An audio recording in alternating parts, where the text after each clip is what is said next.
everybody, it's van time with Chuck and Deb. And we're on our way to Houston. So what are we doing in Houston? We're going to some more training. More training. So this is strategy coordinator training, and we'll tell you what strategy coordinator training is all about here in the next few days. You're going to hear from a lot of people. We'll be posting the training on my YouTube channel, and so you'll get to become very familiar with strategy coordinator training. In the meantime, Deb and I want to continue our series on our premarital counseling that we do for folks. If you've been following along, we're just doing what we do in premarital counseling, and a lot of this stuff is just good for relationships, and the topic for today is the same. So today what are we covering, hon? What are we covering? Conflict resolution. Conflict resolution. You know anybody in the world that doesn't need this skill? So we're going to talk about 7 points of conflict resolution. And what are the 7 points? Okay. You want me to read them all or just? Yeah, just read them all and then we'll cover. Okay. Number 1, normal tone of voice. 2, equal volley. 3, attack the problem, not the person. 4, timeouts. 5, verify through feedback. 6, one problem at a time. And 7, short accounts. All right, so first on the top of the list. Normal tone of voice. So what does that mean? It means you don't yell and scream when you're in conflict. You just talk in your normal voice. Yeah. In your normal inside voice. That's right. It's amazing how we don't really realize how little gets resolved when it turns into a yelling, screaming match. So normal tone of voice is very important. The Proverbs say that a gentle answer turns away wrath. So that's basically what we're trying to do, is keep it down. Some couples even have to whisper in order to get their point across. So Deb and I haven't had to do that, have we? Oh, no. Okay. All right, what's the next one? Next one is equal volley. Okay, what is that? So this is when you're trying to resolve conflict. It's kind of like a tennis match where one person hits the ball, it goes into the other court, and then they wait. The other person gets a chance to hit the ball back to their court, so that it's not just one person attacking without the other person being able to respond. Yeah. Have you ever been in a situation where a person was monopolizing the conversation? Well, when the emotions are high, we can tend to monopolize the conflict as well. And you gotta have equal volley. It's part of communication. And so we need to say what we think and then stop and let the person respond. And it goes back and forth. All right? Next one is attack the problem, not the person. All right. How do we do that? I think, we talk about how the visual is, like normal conflict. We think of one person here, the problem's in the middle, and you're just shooting and you actually end up hitting each other. Whereas, whereas if you're both together and the problem's out here, you're attacking that problem.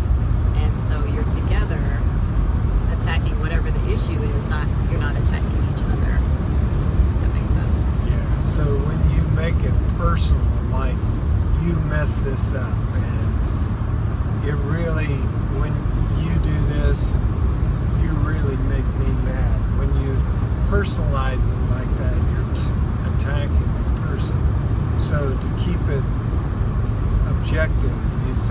it's like when this happens, I get angry. Well, I haven't attacked the person. It's the problem. Alright? Next is timeouts. This doesn't mean you go to your room until you settle down and then we'll talk. That's not what it means. It means that you're doing what? It means that sometimes you've probably experienced where the emotions are so high that either you can't talk, or if you're having trouble even, like reining in tears or whatever, and so you just decide, hey, let's take a time out for now, but we're going to get together in the near future when the emotions are maybe more under control, so that we can work this out. So anybody can call a timeout at any time. You just don't want your timeouts lasting a week, okay? So you want to get it resolved relatively quickly, but if it gets too emotional, like Deb said, just take a break. Next one is addressing one problem at a time. And what does that look like? Or what does that not look like? What it doesn't look like is, okay, I'm going to unvolley everything that you've ever done wrong because I'm upset about something. So I'm going to bring up this and that and that, and oh, by the way, that. Yeah, there are times when people have a literal treasure trove of grievances that they're going to bring up. Wow, there's no way to work on all that stuff. And oh, by the way, that means that there wasn't proper conflict resolution before when those things happen. It's the old adage, you buried the hatchet, but the handle's still sticking out of the ground. So, yeah, one problem at a time. And then the last one is keeping short accounts. Yeah, it's Ephesians, I think it's 4:26. Don't let the sun go down on your anger. And so what does that look like? Well, it kind of goes back to what you were saying before about, attacking one problem at a time. It's like, as things are coming up, we're addressing them. We're not letting them smolder until we get so angry that, something small happens and we just overreact or whatever. So, they're all 7? That is.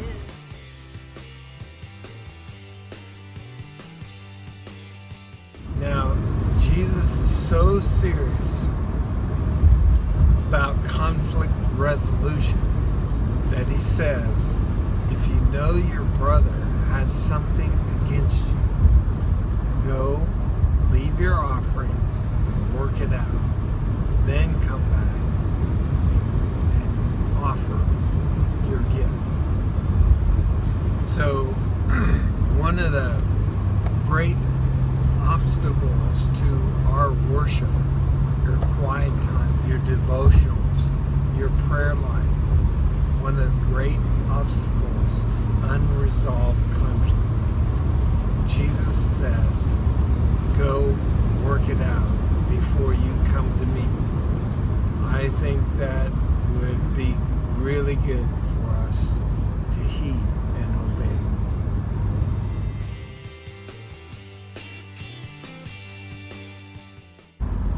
So that's conflict resolution. Hope that's helpful. Get out there and resolve some conflicts. Hey, until next time, keep making disciples until there's no place left.